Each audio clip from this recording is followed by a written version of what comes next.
ডুমডুমাৰ বৰহাপজা নাহৰ চাপৰিত যোৱা নিশা ড্ৰাগছসহ আটক 2জন লোক। বিশেষ খবৰৰ ভিত্তিত তিনিচুকীয়া আৰক্ষীৰ সহযোগত ডুমডুমা আৰক্ষীয়ে আটক কৰিছে যুৱককেইজনক।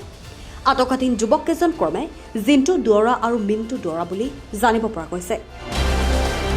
10 গ্ৰাম সন্দেহজনক হেৰইন এখন মটৰচাইকেল জব্দ কৰিবলৈ সক্ষম হৈছে ডুমডুমা আৰক্ষীয়ে। অভিযানৰ সন্দৰ্ভত সাংবাদিকক নিশা জানিবলৈ দিয়ে তিনিচুকীয়া উপ আৰক্ষী অধীক্ষক ব্ৰেণ্ডন দৈমাৰীয়ে।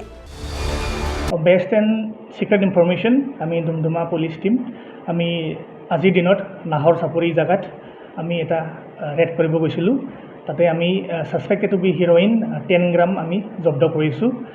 আমি ইতিমধ্যে আমি 2জন একিউজড এৰেষ্ট কৰিছোঁ চিবলিংছ।